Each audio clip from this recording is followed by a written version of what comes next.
अगर मुसलमान और हिंदू दोनों ईमानदारी से खुदाई कराएंगे तो वहाँ ना मंदिर होगा ना मस्जिद होगी। वही विवाद नया नहीं पुराना है। ये मुसलमान बाद में आए, ये हिंदू 1000 साल पुराने हैं। हम 2500 साल से यहाँ देश में भगवान बुद्ध का दर्शन चला रहे हैं। यहाँ बुद्ध विहार है, ना मस्जिद है ना मंदिर है।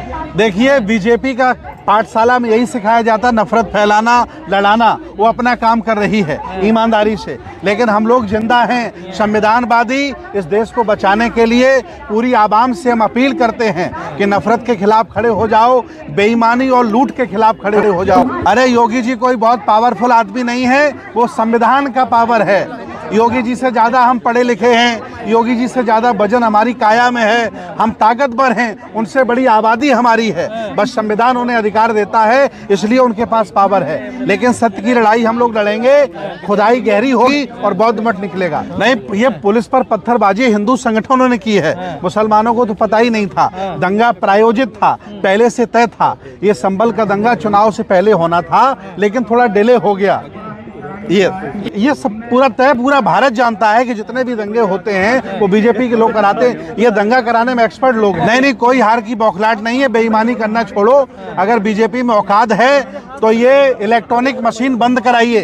इलेक्ट्रॉनिक मशीन बता रहा हूं मैं, बंद कराइए। औकात पता चल जाएगी कि कितनी पानी में बीजेपी। हम तो बहुत पहले से चिल्ला रहे हैं, कम से कम 15 साल हो गया हमको चिल्लाते हुए कि इलेक्ट्रॉनिक मशीन गड़बड़ है, ये बेईमानी का घोतक है, देश को बर्बाद किया जा रहा है, लूटा जा रहा है। गरीबों की पेंशन खाली और नौकरियां खाली, अडानी अंबानी को लुटा दिया पूरा देश।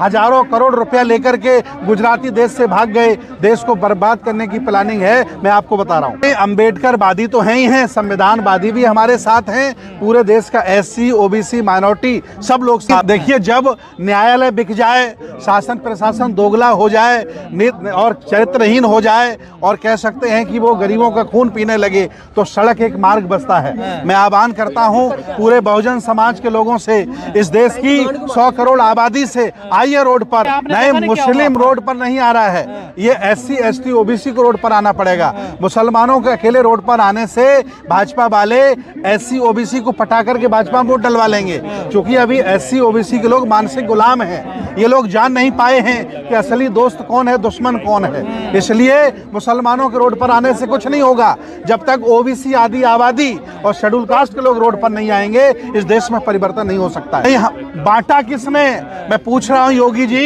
ये 5000 जातियों में तुम्हारे बाप बांट गए क्या? तुम्हारे बाबा ने बांटा है क्या? कौन बांटा है?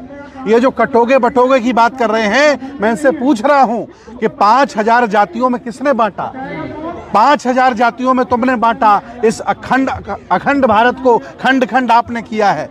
इसलिए मैं कह रहा हूं कि ये आपके जुमले हैं, जनता सब जान गई है। बेईमानी छोड़ दो, जमीन में आ जाओगे। इस समय ये पुलिस के माध्यम से, इलेक्ट्रॉनिक मशीन के माध्यम से बेईमानी करा रहे हैं, इसलिए चुनाव जीत रहे हैं लोग। इस संभल हम लोग जा रहे हैं, हमने 5 बजे, कोई दिक्कत नहीं। जेल हमारी है, सारे कर्मचारी हमारे हैं, जेल में रहेंगे। ऐसा कोई बड़ा नेता बताइए जो जेल में ना रहा हो। हम देश के लिए, संविधान के लिए, इस देश को बचाने के लिए लग जाएगी सामने, कोई दिक्कत नहीं। एक व्यक्ति मारा जाएगा, 1 लाख तैयार हो जाएंगे।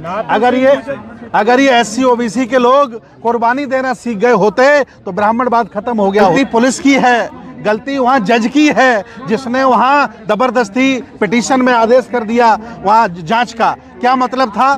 5-5 साल से केस चल रहे हैं, अभी तक सुनवाई नहीं हुई।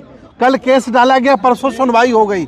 न्यायपालिका भी बीजेपी के साथ मिली हुई है और दंगा करवा रही है। आदेश पीछे हिंदू मुसलमान करना और लोगों को अत्याचार करना और बेईमानी से चुनाव जीत। बेईमानी से भाजपा चुनाव जीती है, जनता का ध्यान वहां से हटाने के लिए दंगा करा रही है। मोहन भागवत जी से हमने कहा है, पत्र लिखा है कि खुदाई गहरी करवाइए। 84,000 बौद्ध मठों पर जो आपने मंदिर बनाए हैं, अगर खुदाई कराओगे तो दूध का दूध, पानी का पानी हो जाएगा। एक एक मंदिर आपका खत्म हो जाएगा, मस्जिद भी एक भी नहीं बचेगी। बौद्ध मठ। मैं अयोध्या के मैटर में सुप्रीम कोर्ट गया था। मिश्रा नाम के वकील ने कहा, हाउ टू डेयर यू, आपकी हिम्मत कैसे हुई, और 1 लाख का जुर्माना कर दिया। न्याय व्यवस्था बिकी हुई है, सुप्रीम कोर्ट हाई कोर्ट बिका हुआ है। नहीं, खुदाई नहीं, अगर ये जांच कराएं तो ईमानदारी से कराएं और गहराई तक कराएं। बाबा ठोकेंगे। हम लोग हाई कोर्ट, सुप्रीम कोर्ट भी जा रहे हैं। जिस तरह से सनातन, मैंने इनसे कहा कि भाई हिंदू थे तो हिंदू पे टिके रहो। सनातन सनातन क्यों चिल्ला रहे हो? सनातन तो मेरा शब्द है, हम सनातनी है। सनातन मतलब होता है पुराना। भगवान बुद्ध की संस्कृति भारत की पुरानी संस्कृति है। असली सनातन बुद्ध का दर्शन। मांग की है कि आप अगर सनातन बोर्ड की मांग करोगे तो हम भी प्राचीन बौद्ध विरासत बोर्ड की मांग करेंगे। सारी बौद्ध संपत्ति पर आपने कब्जा कर लिया है। सोचिए आप 1 लाख करोड़ की बप की संपत्ति पर इन्हें दर्द हो रहा है कि वापस लाओ, कब्जा कर लो, भारत की संस्कृति, भारत की संपत्ति बना लो। तिरुपति बालाजी के पास 3 लाख करोड़ की संपत्ति है। बप की संपत्ति से 3 गुना। एक चर्चा कोई करने वाला नहीं है। ये देश में बेईमानी हो। धीरेन्द्र शास्त्री बीजेपी का सदस्य है, उसका एक ही काम है बीजेपी का प्रचार करना। वो बाबा नहीं है, बवाल है। वह आसाराम का छोटा भाई। आरोप नहीं, ये न्यायालय ने तय कर दिया है। जो गलत करेगा वो जेल जाएगा। हम तो आंदोलनकारी लोग हैं, गरीबों की, पिछड़ों की, कमजोर लोगों की आवाज बनकर जंतर मंतर पर खड़े हैं और जरूरत पड़ी तो जेल भी जाएंगे, लेकिन ये देश गुलाम नहीं होने देंगे। खड़े हैं, मुसलमानों के साथ खड़े हैं। नहीं, वो तो सच्चाई है, वो तो मुसलमान भी जानते हैं। भाई 1400 साल पहले मोहम्मद साहब आए, 1000 साल पहले हिंदू धर्म बना। एक भी शिलालेख भारत का बता दो संस्कृत भाषा में मिला हो। सारे धम्म लिपि में हैं, पाली भाषा में हैं। इसका मतलब पुराना बुद्धिज्म है, पुराना जैनिज्म है। ये बदला हुआ रूप हमारे बौद्ध धर्म की महायान शाखा का बदला हुआ रूप हिंदू धर्म। हमारा काम खुदाई कराने का नहीं है। खुदाई अगर होती है तो ईमानदारी से हो, दूध का दूध, पानी का पानी हो।